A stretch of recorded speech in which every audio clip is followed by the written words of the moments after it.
with only the materials that you have.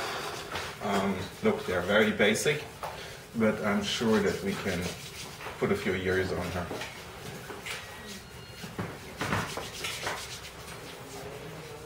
What you want to do when you think about aging, it's a play between your foundation, highlight, shadow, and a few other colors. And since you're working a lot with highlights and shadows, you want to choose a foundation tone that is a tone darker than what you think it's going to be. Okay? So you want to not start out with the perfect skin tone.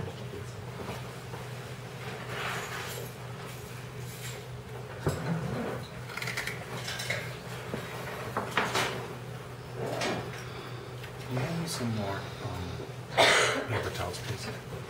Just that.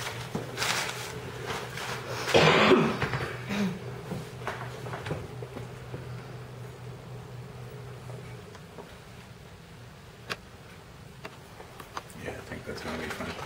Slightly darker than her skin tone, but we're going to be working with quite a bit of highlights and shadows. So that's what we're going to do. And I'm only going to do half the face, okay? First for speed and that you can see the difference.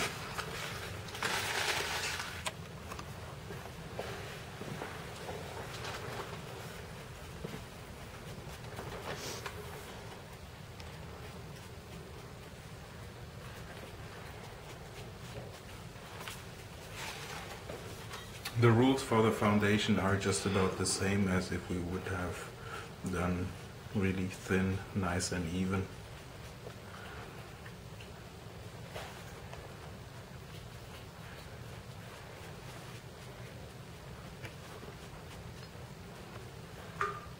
Close your eyes.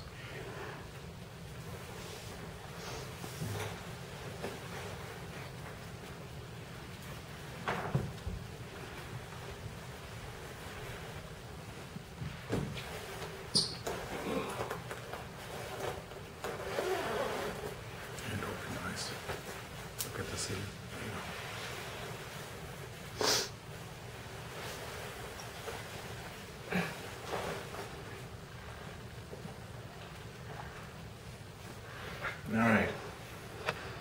Next thing what you need to do, or what you're an advice from me, don't be afraid of colors. Okay? That's usually people tend to go too timid on their color choices.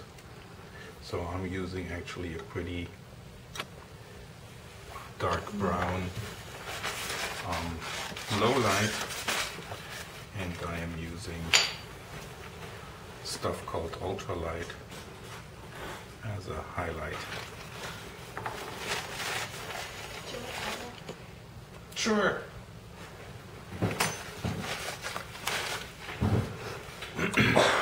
With the, and I'm going to use for starters the widest brush in the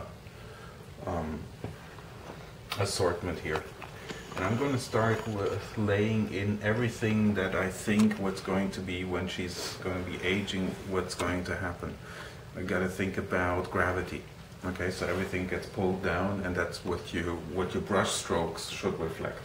Okay, I'm going to start with the nasolabial fold, and you really need to hit her nasolabial fold. Sometimes, if you have very young actors, actresses, models, you really don't see where the nasolabial fold actually is.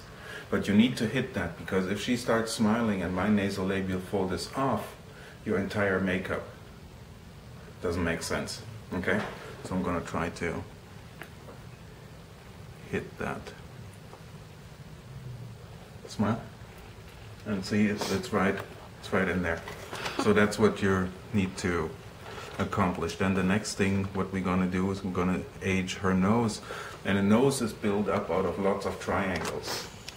Okay? If you look carefully, we're going to dip it in here, go around, and dip in here, and then coming from here directly a frown line. Okay? All of that is connected. Don't connect it to the nasolabial fold. Okay? Then we're gonna drag the corners of her mouth down a little bit. Gonna get a chin that is a little bit dipped in.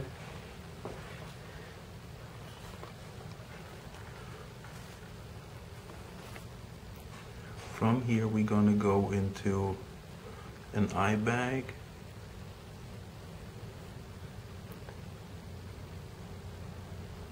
Don't connect the eye bag all the way around. It will look like a clown.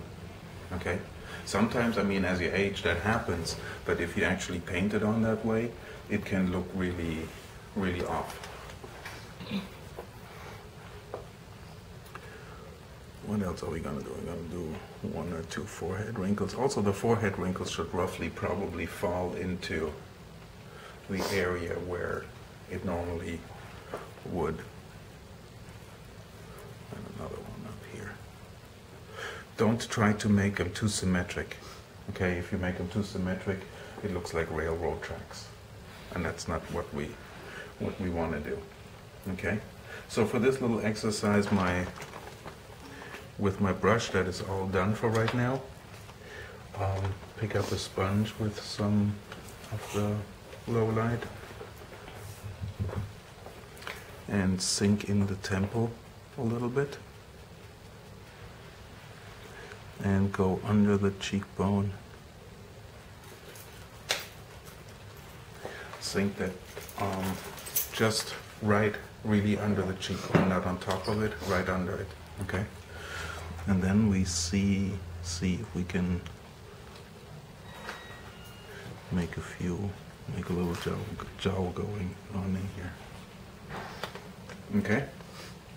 So that's the first thing that I do. Before I start blending, I'm going to outline everything that I want to do. Clean my brush and start blending. And here comes the trick. Nasolabial fold gets blended upwards by keeping a sharp line at the bottom. It's just like if you do a painting. A wrinkle only appears if you have at the center of the wrinkle between the shadow and the highlight a hard line. Does that make sense? So don't erase that hard line by blending it out. Okay? We need to keep this. But the top part will fade into the foundation. And keep your brushes constantly wiped off and clean.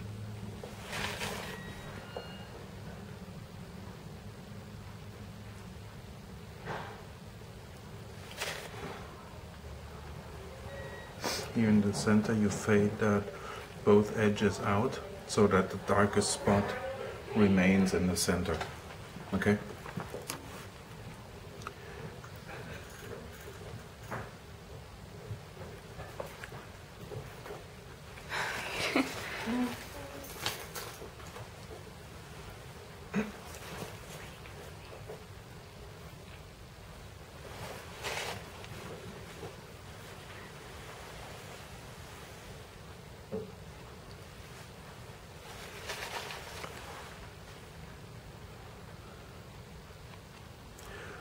The center frown line here, you fade it out left and right by keeping the darkest spot in the center. Okay?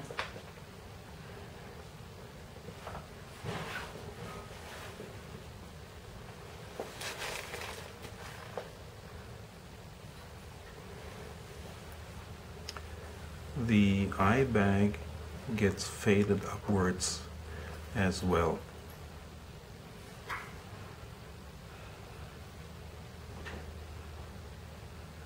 Tickles? Do you want to look this way for a second? Let me see. Beautiful. Thank you.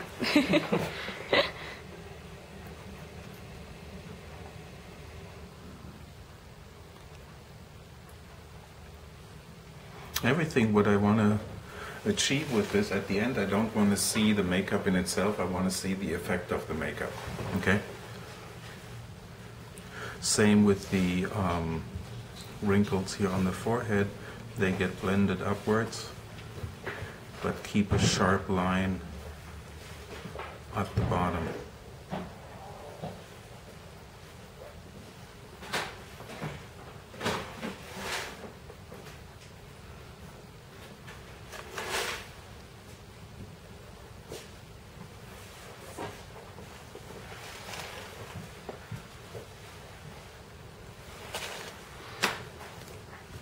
And then with the clean side of my sponge, I'll blend the temples in.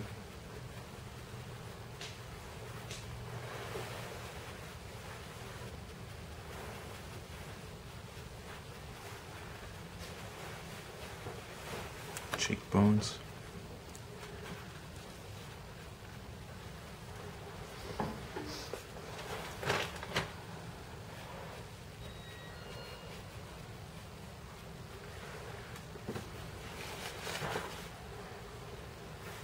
Chin gets blended upwards as well.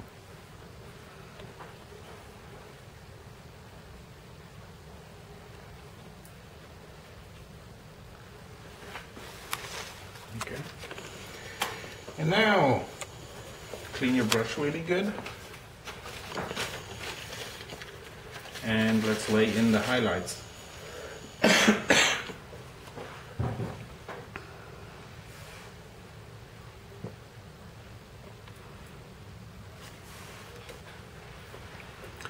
Highlight will go right against that sharp line. Okay? Just like that.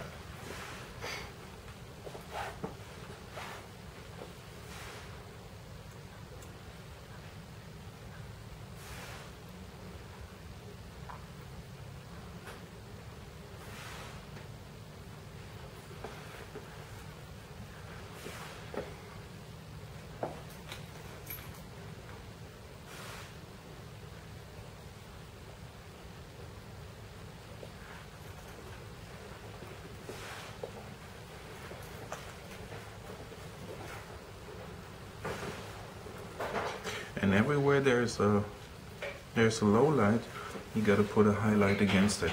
Okay.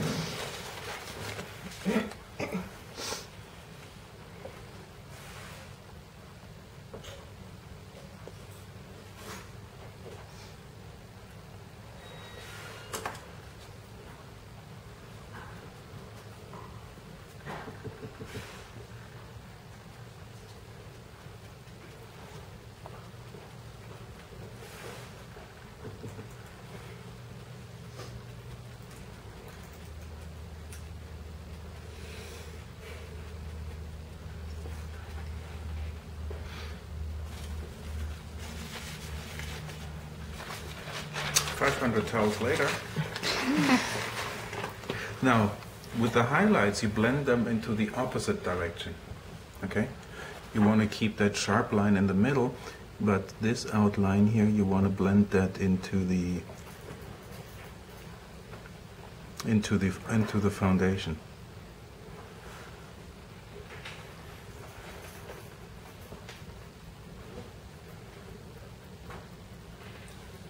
The intensity of all of this, that totally depends on your venue. Okay? You can use the same technique and do to a certain extent aging for film. The principles are the same, the materials may change, but the rough idea is always the same.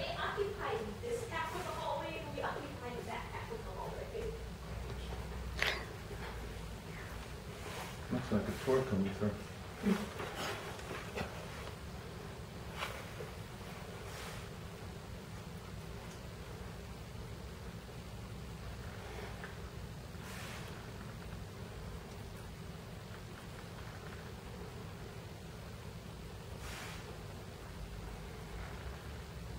And a general rule is small areas of the task, you use a small tool. Big areas, use a big tool, right? Makes sense. The reason why I'm saying that, I have seen people with an eyeliner brush trying to blend the chin out and things like that. So, while it is obvious to me,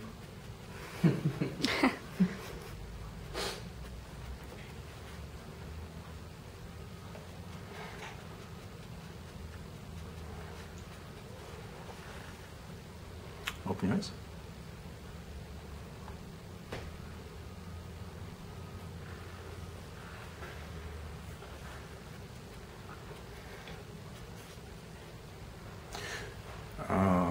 Okay. This is as far as what I want you guys to do today. Okay? Not much more, if you can get that far. Okay? One thing, if you get a little bit further than that, one thing that I like to do right now, we have done, you guys can see the aging, right? Mm-hmm. When you hold. Okay. Mm-hmm. Now I would say this intensity is maybe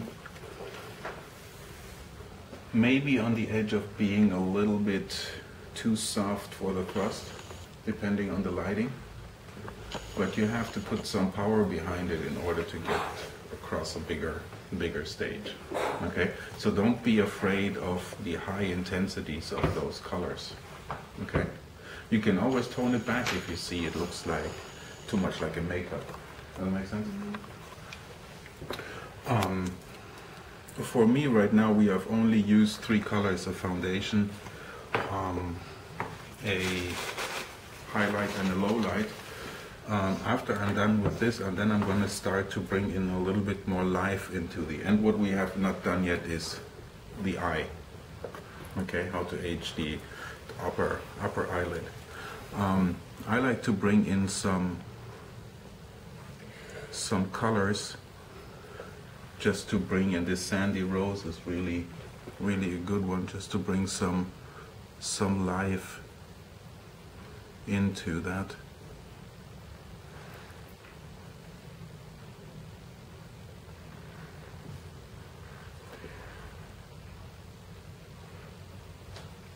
And later down the line in a different class, then we're going to talk about all the stippling effects that you can do. But you see, by just bringing in a little bit of red, it lightens up the entire face, makes it much more natural looking. Okay? Well, let's go quickly over the eye. The way I do it is, close your eye. You see the crease of the eye, which is nice and oval shaped. Okay, we're gonna do exactly the opposite. We're gonna turn that into a triangle. Coming from here, out of this corner, you would go up. Just keep your eye normal. You would go up to the highest, beyond a little bit the highest point of the crease, and then drop that line down. Okay, and you see it does gives some aging effect already. Okay, we're not even blended yet. Close your eyes, and then you blend this entire thing into the foundation.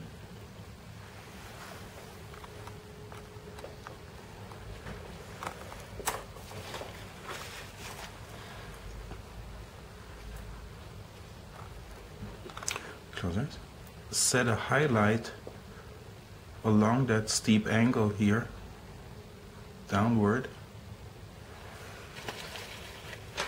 and you see what that does? It pushes her eyelid this way. Okay, blend that, of course. What's the time right now? 10:30. Okay, and you take a little bit of the highlight, go against the grain, brush her eyebrows a little bit, just to get that youthfulness out of the eyebrow. Okay, and there you have it. Just a simple, basic aging makeup. Okay, and you guys have 20 minutes. Let's go.